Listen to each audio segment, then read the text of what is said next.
తెలుగు రాష్ట్రాల్లో తాజా రాజకీయ సమాచారం కోసం మా ప్రజా తీర్పు ఛానల్ సబ్స్క్రైబ్ చేసుకోండి. ఈ బెల్ గుర్తు నొక్కితే మా కొత్త వీడియోలు ఎప్పటికప్పుడు చూడొచ్చు. ఎన్నికలకు గడువు సమీపిస్తున్న కొద్దీ ఏపీ రాజకీయాలు రసవత్తరంగా మారుతున్నాయి. మిగతా జిల్లాల పరిస్థితి ఎలా ఉన్నా రాయలసీమ, అందులోనూ ప్రత్యేకించి కర్నూలు జిల్లా రాజకీయాలు మరింత ఆసక్తికరంగా మారిపోయాయి. ఈ జిల్లాలోని ఆళ్లగడ్డ ఎమ్మెల్యేగా ఉన్న భూమా అఖిలప్రియ తల్లి మరణంతో ఎమ్మెల్యే గిరి, తండ్రి హఠాత్ మరణంతో ఏకంగా మంత్రిగిరి ఆమెకు దక్కాయి. అయితే చేతికి చిక్కిన అధికార దండాన్ని వీలైనంత కాలం వదిలిపెట్టరాదన్న భావనతో చాలా తెలివిగా పావులు కదుపుతున్న అఖిల వచ్చే ఎన్నికల్లో తన ఫ్యామిలీకి మరింత ప్రాధాన్యం దక్కాల్సిందేనని భీష్మించుకున్నట్లుగా వార్తలు వినిపిస్తున్నాయి. మొన్నటికి మొన్న తన అనుచరుల ఇళ్లల్లో పోలీసుల సోదాల పేరు చెప్పి అలకపాన్పు ఎక్కిన అఖిల ఇప్పటిదాకా శాంతించిన దాఖలానే కనిపించడం లేదట.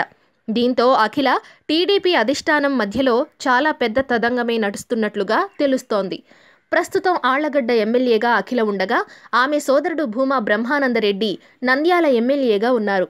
సిట్టింగ్ ఎమ్మెల్యేలుగా ఉన్న తమకు వచ్చే ఎన్నికల్లోనూ ఈ 2 స్థానాలను కేటాయించాల్సిందేనని అఖిల చాలా కాలం నుంచి కూడా వాదిస్తూ వస్తున్నారు. అయితే రాజకీయాల్లో ఇటు అఖిలతో పాటు అటు బ్రహ్మానందరెడ్డి కూడా చాలా జూనియర్లు.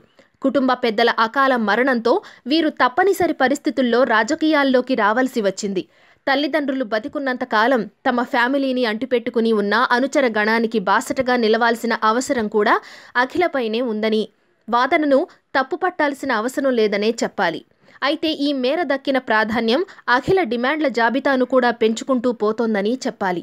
వచ్చే ఎన్నికల్లో తనతో పాటు తన సోదరుడు బ్రహ్మానందరెడ్డికి ఆళ్లగడ్డ, నంద్యాల అసెంబ్లీ సీట్లను కేటాయించడంతో పాటు నంద్యాల ఎంపీ సీటు కూడా తన కుటుంబానికే ఇవ్వాలని ఆమె కొత్తగా ఓ ప్రతిపాదన పెట్టారట.